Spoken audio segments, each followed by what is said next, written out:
প্রিয় বন্ধুরা, এই ড্রামার প্রথম পার্ট আই বাটন আর ডিসক্রিপশনে দেওয়া আছে, তোমরা গিয়ে দেখে আসতে পারো। আগের পার্টে দেখেছিলাম সিনজু ছেলে সেজে কম্পিটিশন জিতে গেছে, কিন্তু এখন সে ছেলেদের মতো থাকবে কি করে। সিনজু তার ব্যাগট্যাগ নিয়ে ছেলেদের অ্যাপার্টমেন্টে চলে যায়। আর দরজা খুলে আমাদের হিরো লুইয়ান। হ্যান্ডসাম লুইয়ানকে দেখে তো আমাদের সিনজু হা করে তার দিকেই তাকিয়ে থাকে আর ভাবে এ তো বাড়িতেও দেখতে কত সুন্দর। তাকে এইভাবে দাঁড়িয়ে থাকতে দেখে লুইয়ান বলে, এই যে ছেলে, ভেতরে ঢোকো, পরে আমাকে দেখে নিও। তখন সিনজু বলে, আপনাকে কে দেখছিল? আমি দেখছিলাম না। আর এটা বলে সে ভেতরে ঢুকে পড়ে। লুইয়ান বাদেও এই অ্যাপার্টমেন্টে আরও দুজন ছেলে থাকে। এ হচ্ছে তাদের দলের এক সদস্য স্যাং, আর এ হচ্ছে আরেকজন সদস্য হোয়াং। স্যাং সিনজুকে একটা আয়রন ম্যান গিফট করে। সিনজু তো তেমন রিয়াক্ট করে না। এটা দেখে স্যাং বলে, এ কি ব্যাপার, সব ছেলেরা তো আয়রন ম্যানের পাগল, আর তুমি কোনো রিয়াক্টই করছো না। তখন সিনজু বলে, আরে হ্যাঁ, এ তো আয়রন ম্যান, আর আয়রন ম্যান আমি খুব ভালোবাসি। তখন পেছন থেকে লুয়েন বলে, ভাগ্যিস আমাদের কোনো অভিনয় করতে হয় না, নাহলে এই নতুন ছেলেটা তো এসে অভিনয় শুরু করে দিয়েছে। এটা শুনে সিনজু রেগে গিয়ে বলে, আচ্ছা আমি অভিনয় করছি? কে বললো তোমাকে আমি অভিনয় করছি? তুমি একটা কাজ করো, গিয়ে আগে একটা ওষুধ খেয়ে নাও, তাহলে তোমার মাথাটা ক্লিয়ার হবে, না হলে তোমার মাথা গু গোবর ছাড়া কিচ্ছু নেই। বাপরে, এ তো প্রথম দিনই দুজনের মধ্যে ঝামেলা শুরু হয়ে গেছে। কিন্তু এই ঝামেলা থেকে কীভাবে লাভ স্টোরি শুরু হয় সেটাই দেখার। এই ছেলে সাজা মেয়েটা লুয়েনের মুখ পুরোপুরি বন্ধ করে দেয়। পাশে দাঁড়িয়ে থাকা স্যাং সে তো মিটি হাসতে থাকে। আর এটা দেখে লুয়েন রেগে যায়, আর সে সিনজুকে চেপে ধরে বলে, এই ছেলে, মুখ সামনে কথা বলো, ঠিক আছে? নাহলে কিন্তু তোমার খবর আছে। এটা দেখে সাঙ্গু বলে, বস ওকে ছেড়ে দাও, ও তো নতুন এসেছে। এখানে সিনজু জানতে পারে হোয়াং হ্যাকার, সে ফোন হ্যাক করতে পারে। আর এইটা শুনে আমাদের সিনজু ঘাবড়ে যায়, কারণ তার ফোন যদি হ্যাক করে তাহলে সব কিছু সবাই জেনে যাবে। সিনজুর অবস্থা দেখে হোয়াং বলে, আরে টেনশন নিও না, আমি আমার গ্রুপের কারো ফোন হ্যাক করি না। এই কথা শুনে সিনজু একটু স্বস্তি পায়, কিন্তু তারপরও তাকে সাবধানে থাকতে হবে। শ্যাং সিনজুকে তার রুমে নিয়ে যায়, আর যেতে যেতে বলতে থাকে, তুমি আমাকে বন্ধু বানাতে পারো, আমি লুয়াংয়ের মতো অত খারুস না। রাতের বেলায় সবাই মিলে একসাথে ডিনার করে, কিন্তু তারা সবাই এতটাই ড্রিঙ্ক করে যে সবাই মাতাল হয়ে যায়। সিনজু তো কোনোভাবে তার রুমে শুতে যায়।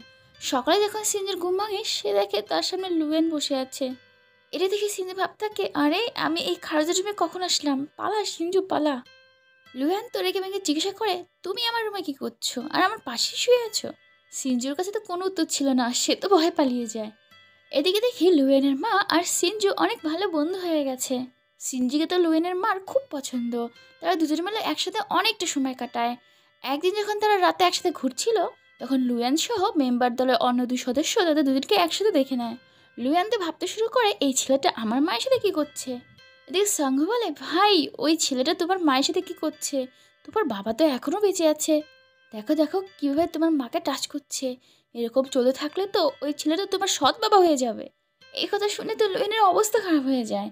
তারা তো আর জানে না তারা দুজনেই মেয়ে। এরপর সিনি যখন রাতে ঘুমাচ্ছিল, সে দেখে হঠাৎ করে লুয়ান তার রুমে চলে আসে, আর তাকে ধরে নেয় সে একজন মেয়ে।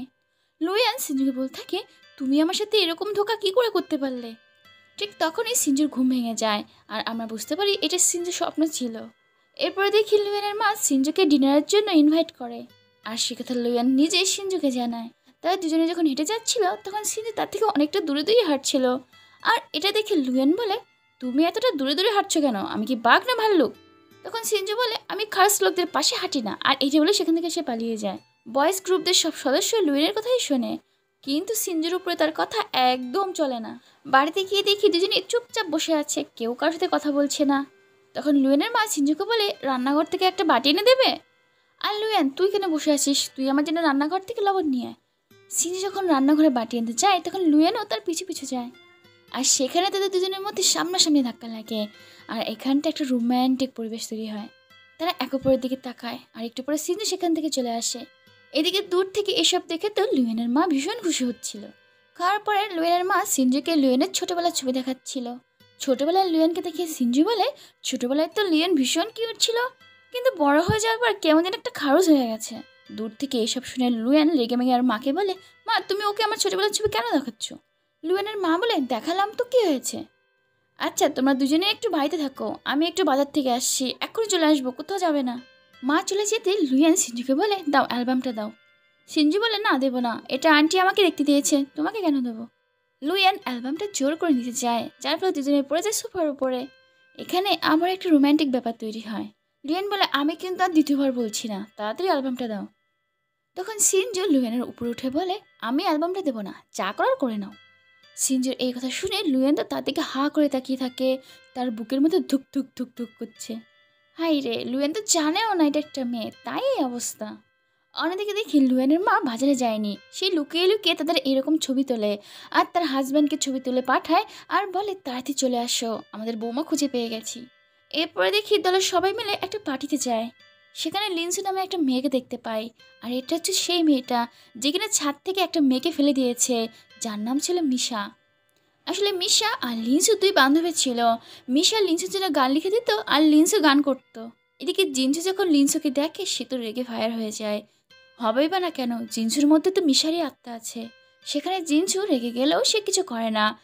লিনসু যখন মিনসুর নাম জিজ্ঞাসা করে তখন মিনসু বলে আমার নাম মিশা। মিশার নাম শুনে তো লিনসু ভয় পেয়ে যায়। সে তার অ্যাসিস্ট্যান্টকে বলে এর ব্যাপারে খোঁজ লাগাও। এরপরে দেখি তারা সবাই মিলে লিওনের মায়ের সাথে ডিনার করে। পরের দিন গ্রুপের সবাই মিলে ওয়ার্কআউট করছিল। শ্যাং সিনজুকে বলে তোমার বুকের মাসল কেমন দেখি তো। আর এটা বলে সে যখন সিনজুর বুকে হাত দিতেই যাবে তখনই সিনজু তাকে ঠাস করে একটা চড় মেরে দেয়। এটা দেখে স্যাং বলে ভাই মারলে কেন, তুমিও ছিলে আমিও ছিলে, সমস্যাটা কোথায়? তখন সিনজু বলে হ্যাঁ ছেলে হয়েছে তো কে হয়েছে, কিন্তু কেউ আমাকে টাচ করুক এটা আমার ভালো লাগে না। আর এটা বলে সে যখন যাচ্ছিল তখন সে পা মুচকে পড়ে যায়। তখন লিয়েন তার কাছে আসে আর তাকে ধরে ভেতরে নিয়ে যায়। সিনজু পায়ে আঘাত পেয়েছে। যখন লিয়ান তার পায়ে ওষুধ লাগাতে যাবে তখন দেখে যে সিনজুর পা তো পুরো মেয়েদের মতো, গায়ে একটাও লোম নেই। আর এই জিনিসটা দেখে লিওনের একটু অদ্ভুত লাগে আবার লজ্জাও লাগে। সে সিনজুকে ওষুধ দিয়ে বলে তুমিই লাগিয়ে নাও, আমি যাই। এটা দেখে সিনজু বলে এর আবার কি হলো। অন্যদিকে লুয়েন সে তো একটু ভাবনায় পড়ে যায়। এখন শুধু এটাই দেখার বিষয় যে লুয়েন কবে বুঝতে পারবে যে সিনজু কোনো ছেলে না মেয়ে। প্রিয় বন্ধুরা, এর পরের পার্টটা অসাধারণ, তাড়াতাড়ি আসছে। আর হ্যাঁ, তোমরা লাইক আর কমেন্ট করতে ভুলো না যে তোমাদের এই ড্রামাটা কেমন লাগছে। প্রিয় বন্ধুরা, এই ভিডিও আমি একাই অনেক কষ্ট করে বানাই, তাই প্লিজ একটা লাইক আর কমেন্ট করে দিও।